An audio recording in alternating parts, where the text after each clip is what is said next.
Good morning. This is KELOLAND on the go with all you need to know in news and weather as you start your weekend.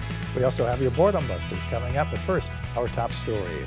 The power is back on at Sioux Falls Regional Airport following an outage Friday night that lasted 2 hours. The outage affected the entire airport, reducing the number of open jet lanes to 1 and leaving grounded planes with no way to disembark their passengers. The power went out around 7 p.m. The power was restored by 9 p.m. with terminal and airport operations back up and running. There's no word yet on what caused the outage. First responders in the northern Black Hills rescued a person injured in a UTV crash on Friday. It happened south of Lead between Powder House Pass and the Mickelson Trail. Rescuers set up a landing zone at a nearby mountaintop so the patient could be airlifted to the hospital. There's no word on the extent of injuries. First responders are crediting their Polaris Ranger side-by-side for driving through the rugged terrain to carry out the rescue. A Sioux Falls family is fighting to keep their brother in the United States after he was detained by ICE last month.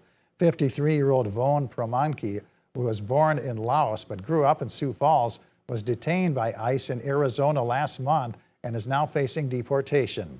The reason for his detention stems from something that happened more than 30 years ago. He wanted to make some quick bucks just to basically just drive his friends around, money for gas, you know. And then he just got caught selling LSD to an undercover agent, and then he was arrested. Romani was issued deportation orders in 1997, but his family says those couldn't be fulfilled because Laos was not accepting immigrants or detainees at that time. His brother says Promani has been an upstanding person since then and has regularly checked in with ICE and probation. In an email statement to KELOLAND News, a spokesperson for ICE said Promani may have made a comfortable life in the United States by absconding a removal order for nearly 20 years, but the law finally caught up with him. The great migration onto college campuses is underway across KELOLAND. Some students were trickling into their dormitories at the University of Sioux Falls Friday ahead of today's official move-in day. Butterflies accompanied the move for one sophomore from Minnesota.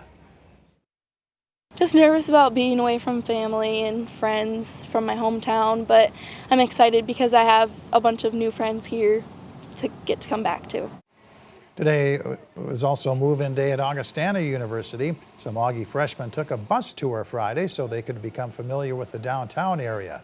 South Dakota's public universities had their move-in day on Friday.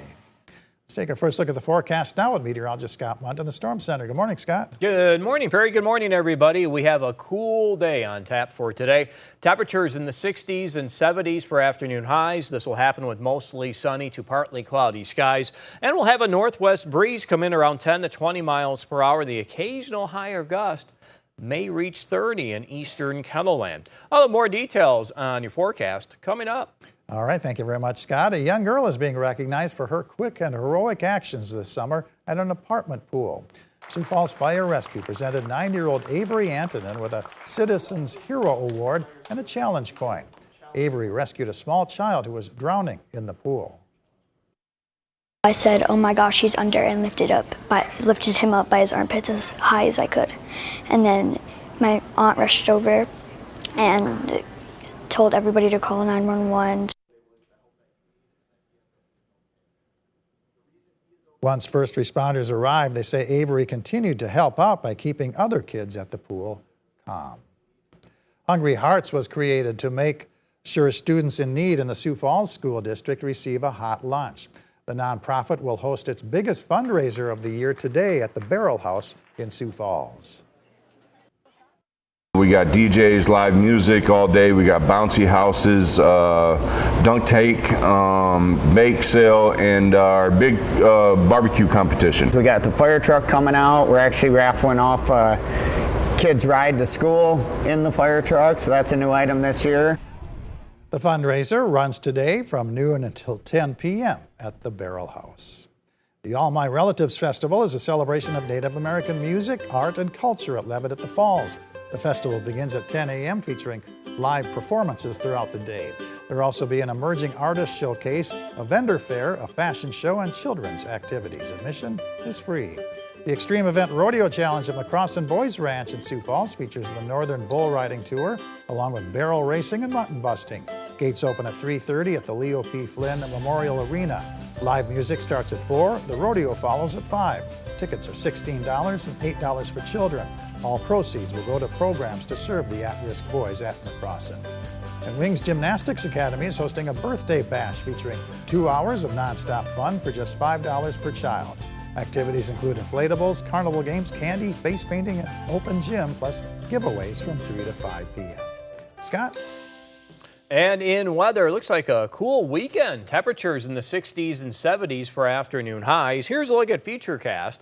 This will happen mostly sunny to partly cloudy skies. That will continue into this evening and tonight. Tomorrow, mostly sunny to partly cloudy. There's a chance, 20% chance, of a shower thunderstorm across western South Dakota as we get into Monday. You'll notice northwest winds today may gust to near 30 miles per hour this afternoon. That will cover eastern South Dakota and western Minnesota into Iowa. Still with the northwest wind tomorrow, though I don't think it will be as strong.